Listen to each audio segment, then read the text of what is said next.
Pulling out the big guns for Friday. Serious business. Good afternoon. Happy Friday. Let me start by addressing the Black Hawk helicopter crash in Iraq. At least from initial reporting, the crash does not appear to have been caused by enemy action. However, this incident is under investigation. This tragic crash reminds us that all our courageous men and women take extraordinary risks every single day in service of our country. American troops, alongside their coalition partners, continue their efforts to defeat ISIS in Iraq and Syria and to prevent its reemergence. As the President tweeted, our thoughts and prayers go out to the families and loved ones of the brave troops lost. Their sacrifice and service to our country will never be forgotten. Looking ahead to next week, the President will be traveling to New Hampshire on Monday. The purpose of this trip is to further enforce the administration's commitment to combating the opioid crisis. As the President said in his State of the Union address, this administration is committed to fighting the drug epidemic and helping get treatment for those in need, for those who have been hurt so terribly. The struggle will be long and it will be difficult, but as Americans always do, in the end, we will succeed. We will prevail. As you all know, the last couple of weeks we have highlighted Democrats' unprecedented effort to stop the President from filling his administration with highly qualified nominees. Today, we have a special guest with us to provide some additional details on that front. Mark Short, our Director of Legislative Affairs, will come up now to make a statement and take a few questions. Then I'll be back up after he's done to take your questions on other news of the day. Thanks. Mark. Thanks, sir. Hey, good afternoon. Since I know many of you are interested in White House personnel issues, we wanted to take a few minutes to discuss the historic obstruction that we have faced by Senator Schumer and Senate Democrats in confirming our nominees to enable us to fill out our White House. The Senate obviously has the constitutional responsibility for advice and consent. So what that looks like in real life is the President selects a nominee. They then undergo an entire FBI background check. They work with the Office of Government Ethics to deconflict financial issues. And that's a process that takes a good amount of time, a good amount of resources. Only then, after cleared through an FBI background check and the Office of Government Ethics, is a nominee submitted to the United States Senate. When they get to the Senate, they go through several additional evaluations, including meetings with staff, meetings with the members on both sides of the aisle. The nominee then undergoes a hearing, and the committee then votes on the nominee to get out of that committee. At that point, the nominee moves to the Senate floor for full confirmation. Traditionally, the Senate routinely confirms an administration's nominees once out of committee. It is there to respect the will of the American people and the election for an administration to fill out its roles under a new president. Instead, what Senator Schumer has done is to require cloture votes to essentially slow down the process and to obstruct. At this point, in the past 4 administrations combined, the last 4 administrations, the Senate had conducted 17 cloture votes combined. Cloture vote, in essence, being a filibuster on a nominee. 17 cloture votes in the last 4 administrations combined at this point. Today, the Senate has had 79 cloture votes in the first 14 months of our administration. 17 over the last 4 administrations versus 79 in the first 14 months of our administration. That is roughly 5 times the number of the last 4 administrations combined. Senator Schumer is essentially weaponizing a Senate procedure and demanding cloture votes on our nominees that he even eventually supports. 11 of the President's nominees have been approved without a single dissenting vote, yet still forced to go through 30 hours of debate to essentially slow down the Senate calendar simply for the purpose of obstruction. Even Senate Democrats have begun to call this out and to say it is getting to the point of ridiculous. At this rate, the United States Senate would take 11 and a half years to confirm our nominees. 11 and a half years to confirm our nominees. So let me give you one more example of the comparison historically. In the first entire term of the George H.W. Bush administration, his entire 4 years, he faced 1 cloture vote. In the entire 4 years of the Clinton administration, he faced 10 cloture votes. Under the George W. Bush administration, the entire first term, he faced 4 cloture votes. Barack Obama faced 17 in his first entire 4 years. We have faced 79 in our first 14 months. That adds up to 32 combined in the entire first 4 years of those administrations, relative to 79 in our first less than a year and a half. So let me give a couple more illustrations of specific individuals. Pat Pizzella is our nominee to be the Deputy Secretary of the Department of Labor. We still do not have a Deputy Secretary, a number 2 person at the Department of Labor. Pat Pizzella was nominated 269 days ago. He was reported out of committee in October. He was confirmed in the George W. Bush administration by a unanimous voice vote.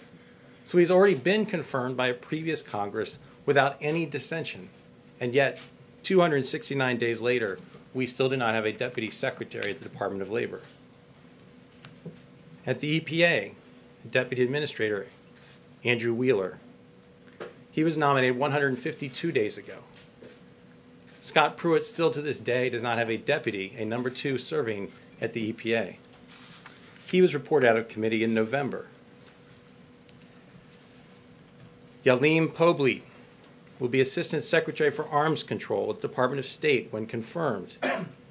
Obviously, arms control is an important issue for national security and particularly heightened in light of upcoming negotiations with North Korea. She was nominated 298 days ago and has been previously a staff director of the House Foreign Affairs Committee. Isabel Patalunas, nominated 270 days ago, reported out of committee in July, has been nominated to be Assistant Secretary of the Treasury for Intelligence and Analysis. This helps work with many of the sanctions that you have covered. So many of these positions, in fact, are national security positions. And lastly, Kevin McAleenan, to be Commissioner of the Customs and Border Patrol, was nominated 298 days ago. Obviously, it's been a priority of this administration to highlight the security threats we face at our southern border. Kevin, in taking that role, will be safeguarding our borders and helping to prevent terrorists and contraband from entering the United States. Yet Congress and the Senate continues to dither and not have a confirmation vote. We're pleased that he finally got through a cloture vote last week. We expect him to be confirmed on Monday night, but 298 days later, as the American people have been anxious to make sure that our borders being secured, we still don't have a head of Customs and Border Patrol. So this level of obstruction is beyond historic. It is something that, as you, I know, are very focused on personnel inside the White House. We ask that you also shed light on the historic obstruction that's happened in the United States Senate to make sure that we are able to fill out our administration to do the job of the American people and to help make sure that our country is safe and secure. Thanks a lot, Mark. Thanks for coming out. You mentioned the plight of your nominee at the State Department for the arms control position, and you mentioned the need for having that person for the upcoming negotiations with North Korea. Yet you still do not have a nominee to be the U.S. ambassador to South Korea. Why is that? When will you have that nominee? And is that position also important for your efforts? Sure. I think that there's been several conversations about that internally with putting forward nominees, that as they go through that process, in many cases it gets so delayed and so long that nominees have withdrawn from the process before actually being submitted to the Senate. So there's a couple examples where that's happened recently. That includes that post, but we've been having ongoing conversations about nominating someone soon. Yeah. On Rick Grinnell, the ambassador, President's nominee for ambassador to Germany, which senator is actually holding out the nomination, withholding unanimous consent? And why doesn't Senate Majority Leader Mitch McConnell just, and is there any reason given for withholding unanimous consent? And why doesn't Senate Majority Leader Mitch McConnell just force a vote on the nominee? Thanks. Mary Elizabeth is one of the stars on our team who's been with us from day one, and she helped to staff Justice Gorsuch to the confirmation, helped to shepherd him through, and is the one in charge of our nomination. So I'm going to phone a friend on that one. But Grinnell got out of committee, right? And so basically he's waiting for a final vote on the Senate floor. Yes. And so that, I believe he got out of committee several months back. So he's another one that should be on our list of those that has been waiting. The challenge that Leader McConnell faces when you're not allowed to just bring up for a voice vote, you have to go through a cloture, then he has to prioritize these. And that is one more of our nominees that simply has been historically obstructed. Yeah. Well, thanks. You know well what goes on the Hill. This is part of the toxic nature that's been going on for several years. I mean, the Democrats are pushing back because of the Republicans.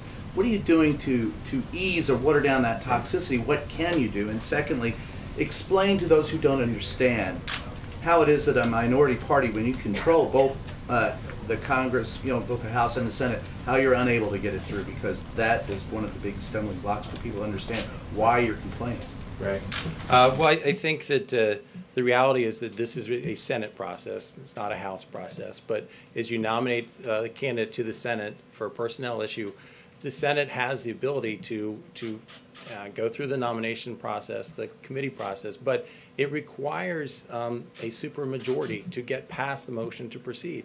And what the Senate has done is they've basically said, we're going to require a cloture vote on these nominees, where historically, once out of committee, they would bring it to the Senate floor, they would just require an up or down vote. And you say that it's part of the toxicity that's been going on for some time. I think that's the point we're trying to make, is this hasn't been going on for some time. This has not been the tradition of the United States Senate to do what they're doing right now under Senator Schumer. It has not happened. It's the numbers I went through. We faced, again, 4 times the number of cloture votes in 14 months in the last 4 terms combined, the last 16 years of the first term of the presidency. So this is not what's historically been done. See it as a reflection of, for example, when Obama was in office and the Republicans said they're going to make it their prime concern not to pass any legislation that Obama favored. Don't you see that as part of the problem? I think part of the challenge is the American people got so frustrated with the way that Washington worked that they elected an outsider to come to Washington to try to help fix it. What we're trying to do is to shed light on the way that this town works and the way that currently the United States Senate is broken. And yes, we are assigning that blame to Senator Schumer and his team of Democrats, because in many cases, even the fellow Democrats are saying the level of this is getting absurd, and it's time that we allow the president to fill out his administration. The Republicans don't bear any of the blame? I think the reality is the Republicans are moving forward for these votes. I do think, as far as one of the solutions, this is going to be obviously an issue for the United States Senate, but I do think that that this will force pressure to continue to see more rules changes in the United States Senate. Mark, specifically, Mark, does the president still feel, do you feel that Rule 22 should be amended or eliminated to prevent what you're describing, which are national security ramifications? I mean, you have a number of positions that you are arguing are essential to the national security of the United States, and you say that this is something that Democrats are obstructing to. Republicans have 51 votes. What should happen? I think that the United States Senate is going to continue to have internal conversations about potential rule changes, and I think it's a very fair question. I want to be very respectful of having a White House determine what the United States Senate rules should be, but I think by continuing to highlight it and recognize the level of obstruction, I think it continues to put more pressure on the Senate to address this internally. Are you concerned, by the way? Well, I was just going to ask if you're concerned that this obstruction will carry over to the nominee for Secretary of State and the nominee for the CIA director. Thanks. I think that obviously the current director of the CIA is somebody who is incredibly qualified. As people know, he was graduated top of his class at West Point, graduated top of his class at Harvard Law School. I think has done a phenomenal job as director of the CIA. And when he went through that process, earned bipartisan support to be director of the CIA. So we would certainly hope that, considering only 14 months ago, 15 Senate Democrats crossed over to support his nomination, that they would also support his nomination to be Secretary of State. Likewise, we feel that Gina is uniquely qualified as somebody who has served in the CIA for 33 years, has been a station chief in multiple localities, has been commended by Democrats and Republicans alike for those that she served under in previous administrations. I think that she has incredible qualities. We're very excited about her nomination. We're excited that she would be the first female director of the CIA, and we would expect a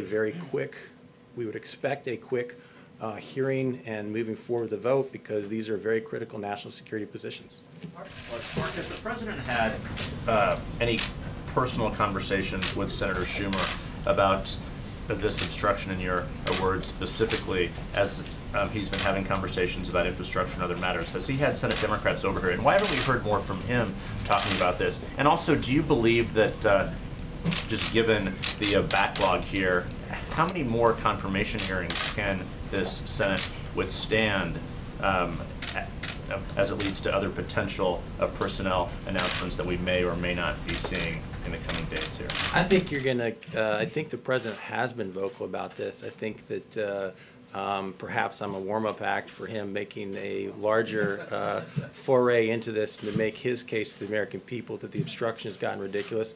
And yes, he's also spoken to Senator Schumer about his frustration with it.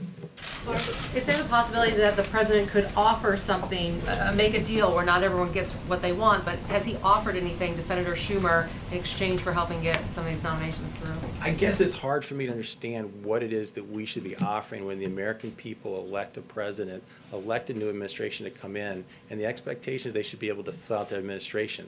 The Senate has an advising consent role, but why should we be offering making a deal on something that should be the normal process of the United States Senate? For us, that would be kind of hard to understand. I mean, in his conversations on DACA, has there been any suggestion, we would make some concessions on DACA if you help get some of our nominations through? I think on DACA, the president's been very clear that he wants to make a deal. I think he put forward a very rational proposal, one that even provided a pathway to citizenship for 1.8 million people. I think we're frustrated that so far Democrats don't seem to actually want to come to the table. They want to politicize the issue. We stand ready to make a deal on that. But again, I reject the notion that this is something that should be offered for them just doing their job. They should just do the job for the American people. It shouldn't be something we have to barter in order for them to just do what they're supposed to do. On DACA, is there room for a smaller deal? Are you working a smaller deal now? One that doesn't have all four pillars, but that might be part of the omnibus? As I said, the president has been very open to continue negotiations on this. He's anxious to get a deal. He believes that it's important to secure our border, but he also believes passionately that these are people who have been in our country working productively, and in order to get a DACA permit have been obeying the law. So he wants to protect them. We're anxious to find a way to get a deal. That's a yes. Please. Thanks. Just to be clear, Mark, do the challenges of getting personnel cleared through the U.S. Congress prevent the president from changing the makeup of his cabinet right now if he wanted to? No, I think I believe that the president always has the ability to make the changes that he wants, and I don't think that when he's ready to make a change, he'll do that. I'm not sure that he's worried about what that process is, but again, I think our challenge is our requirement is to put forward quality people. And if you look at Gina and Director Pompeo, they're incredibly qualified. We think they'll make enormous contributions to the administration and for the American people. And so we certainly hope the United States Senate will confirm them quickly. One follow-up. Thank you. Thanks for coming. Thank you, Mark. And because it's Friday and it's St. Patrick's Day weekend, I'm sure you all have very exciting plans. We'll take a few questions and then let everybody get out of here. Phil, go ahead. Yeah, Sarah, an attorney for the porn star known as Stormy Daniels said this morning in a television interview that she was physically threatened to stay silent about her affair with President Trump. I'm wondering if you've talked to the president about that, if he knows who might have threatened her, and more generally, if he has any concerns about women accusers being threatened in that way. Obviously, we take the safety and security of any person seriously. Certainly would condemn anyone threatening any individual, but I have no knowledge of that situation and would refer you to the president's outside personal attorneys. Did the president have anything to say about it? I haven't spoken with him about that specifically. Catherine? Sarah, we're hearing a lot from staff behind the scenes saying they're on edge, people are worried, they don't know what's happening in terms of staffing, exits, firings. Has the president or the chief of staff made any kind of assurances to staffers today about what's to come? The chief of staff actually spoke to a number of staff this morning, reassuring them that there were personnel changes, no immediate personnel changes at this time, and that people shouldn't be concerned. We should do exactly what we do every day, and that's come to work and do the very best job that we can, and that's exactly what we're doing. That's exactly what we're focused on, and many of us have relayed that to other staffers that weren't part of that meeting, and we're going to continue to focus on having record success in this second year as we had in our first year, and we fully expect to do that, and we expect that to do that as a staff and as a team. Kevin? Thank you, Sarah. Life sentences for drug dealers as part of the effort to fight opioid abuse and distribution.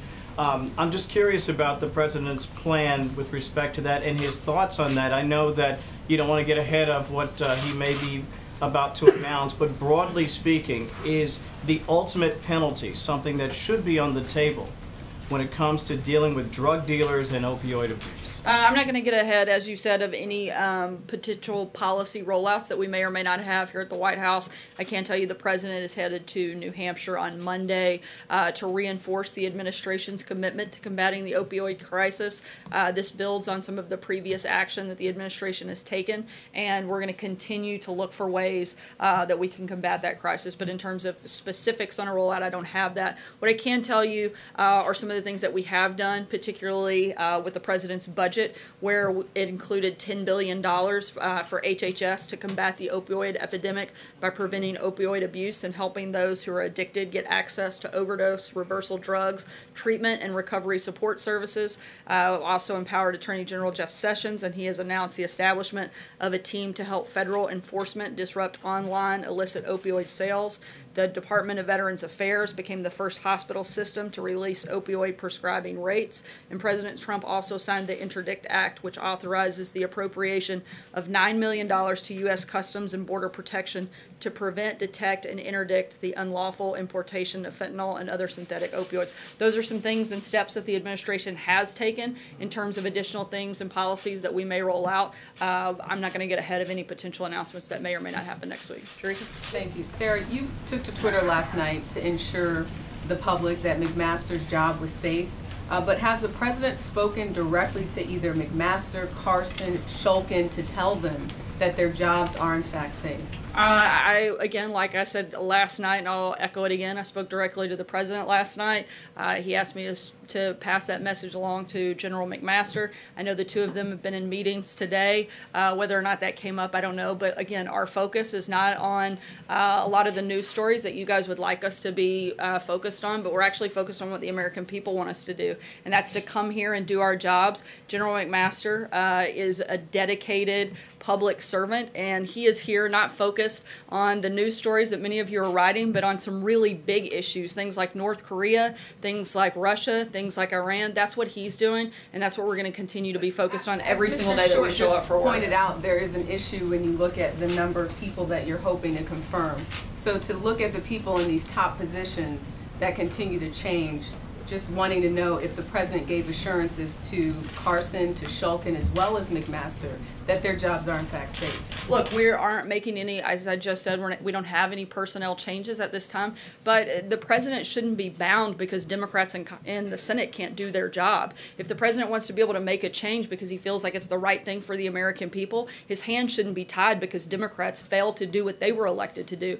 This president was elected to put forward policies and push those policies forward with the team that he selects, not the team that the Democrats think he should have. That's not how the system works. And just because they don't want the president to have his full team, that doesn't mean if he decided to make changes, he shouldn't be able to. Peter. Sarah, just for clarity on this, though, I know you said that this is something that the media wants to talk about right now, but frankly, it's the president who's repeatedly sort of stoked the speculation. Just yesterday, he said, I think you want to see change. Earlier this week, he said, I'm really at a point where we're getting very close to having the cabinet and other things that I want. So isn't it the president himself who's sort of creating this aura of, some use the word chaos, but simply put, turmoil or a potential upheaval within the West Wing and frankly across the administration? Taking two sentences out of the thousands of remarks that the president makes and trying to make it look like that's the entire focus of his administration is a little bit I'm at a silly. point where we're getting close to having the cabinet and other things I want. There will always be change. I think you want to see change. Yeah, Those aren't and my he words, just they're his words. he just nominated two new people to be part of his cabinet. So we are getting close. We'd like those two individuals to be quickly confirmed, quickly put through that process, so that they can take a seat at the table, so that they can continue to engage with the president on big issues that actually matter to the American people. But immediately, Sorry, I'm going to keep moving. Initially, he said he had the best people. So I guess my question. I'm going to keep moving.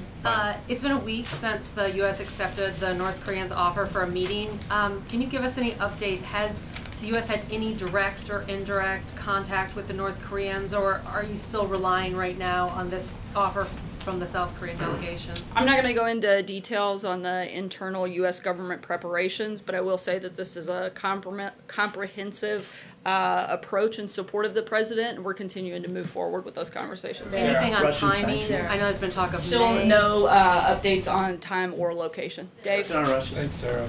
The government said this week that we've reached a point now where the government has added $1 trillion to the debt since President Trump took office. Obviously, that's not the direction he promised to go in the campaign. And he really doesn't talk about deficits much anymore.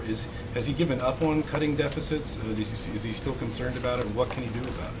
Of course he's still concerned. That's one of the reasons that the very first budget they put forward tried to address some of those concerns. We're continuing to look for ways that we can cut government. I think we've done that in a number of ways through the deregulation process, cutting out a lot of inefficiencies in government, and we're going to continue to do that and continue to push for policies that will help us reduce that. John? Sarah. Thanks a lot, Sarah. It's also been a week since the president announced that he will impose those stiff sanctions on imported steel and imported aluminum. And today the EU published a list of American products that would be targeted in retaliation for the tariffs the president intends to impose. It's an exhaustive list. Agriculture products, orange juice, motorcycles like Harley Davidson, Bourbon, Blue Jeans, tobacco, motorboats. What's your reaction to this threat of retaliation to the president's plan to impose those tariffs? The president's going to continue fighting for the American worker. He's also working with a number of individual countries and negotiating on areas of national security where we can work together, and there's some flexibility there, and we're continuing to have those conversations, and will continue through the next part of the end of next week, which is when I believe the deadline happens. On that, in your view and the administration's view, would those EU tariffs hurt American workers? Would they hurt American industry?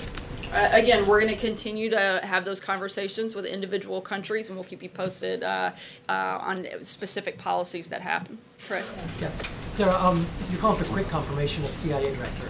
And Senator John McCain put out a statement calling for further scrutiny of her record, and in particular, what he called, a really dark period of torture and what he calls torture. So are you concerned about that nomination? It looks like it could be one or two Republican senators would be against it. Again, we're highly confident and certainly very excited about the nomination of Deputy Director Gina Haspel to take over at the CIA. She is an incredibly qualified. She's someone who has been in the CIA for over 30 years, has the respect of both Republicans and Democrats. There have been a number of Republicans who have come out and praised this nomination, and including Senator Feinstein, a Democrat, who came out in support of her today, as well as people that have worked with her a number of years from both sides of the aisle that have very good understanding of the type of individual she is, but everyone from Leon Panetta to James Clapper that have praised her work and support her in this process. You're going to brief committees, Sarah. I'm sorry? Well, you'll brief committees about whatever they want to know about her tenure running the CIA black site. I'm sorry, can you speak up a little bit? You're going to be, the White House is going to be as fulfilling as possible about requests regarding her tenure running a CIA black site in Thailand? Certainly we'll be as cooperative as we can, but we specifically want to make sure that people actually have an accurate reflection, which I know some of the senators, including Rand Paul, made comments off of incorrect information. So we certainly want to make sure that they actually have accurate information, particularly before they go out and speak on behalf of their constituents. And as a member of the United States Senate, we hope that they take that role very seriously and get accurate information before they peddle it out in front of the American people. Trey? Thanks, Sarah. Two quick questions for you. You said you spoke with the president last night regarding these stories about potential staff turnovers here at the White House. And we spoke specifically about the story with General McMaster. What was the president's reaction to all of these stories? Did he see any truth in the reporting that was out there? As I said, the president said that it was not accurate, and he had no intention of changing, that they had a great working relationship, and he looked forward to continue working with them. And if I could ask you about Syria, the president last month called the situation on the ground in Syria a humanitarian disgrace, specifically in the suburb east of Damascus. Is the president taking any steps to try to correct this humanitarian disgrace other than releasing statements by the administration? We're continuing to look at all different ways the U.S. continues to denounce the Syrian regime and their violations of the United States Security Council, and we're going to continue to look at this, and we'll make determinations and announcements as we move forward. John? Yeah, thank you, Sarah. Turning away from personnel within the administration and personnel in the midterm elections, Danny Tarkanian, the insurgent candidate against Senator Hiller, abandoned his candidacy to run for the House, he said, at the urging of the president. Will the president be involved in other contested primaries involving Republican incumbents and try to discourage these kinds of challengers, who I might add more often than not are backed by Steve Bannon and Sebastian Gorka?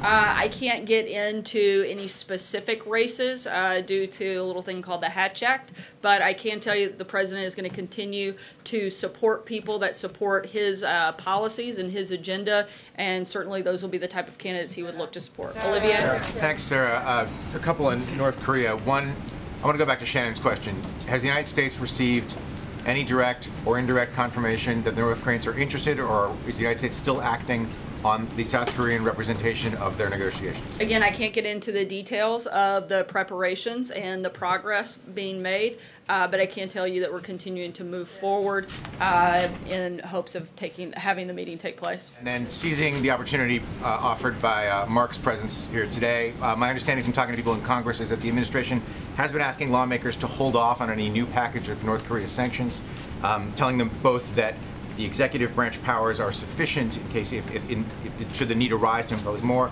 but also to avoid inflaming the situation. Would either you or Mark address that? I know that we are continuing our maximum pressure campaign on North Korea. We're continuing to ask our allies to engage in that maximum pressure campaign, not to let up at any point for any reason until we see real progress on the promises that have been made by the North Koreans. Beyond that, I can't get into any conversations. Take one last question, Jeff. So we are about to enter the 15th month of this administration. Why is it that there is still a need for change inside the president's cabinet or among his circle of advisors?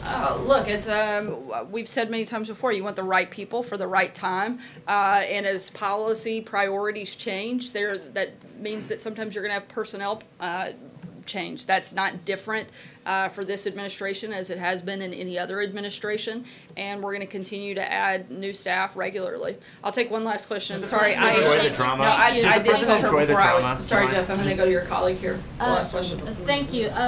Britain, France, and Germany have proposed fresh EU sanctions on Iran, maybe in a bid to preserve the nuclear deal. Do you have any response to that, or any response to their kind of proposal to put new sanctions on Iran? We don't have any new announcements on sanctions at this time, but as always, we're continuing to look at the best ways to promote and protect the American people and certainly push the president's agenda. Thanks so much, guys. Hope you have a great Friday. Happy St. Patrick's Day.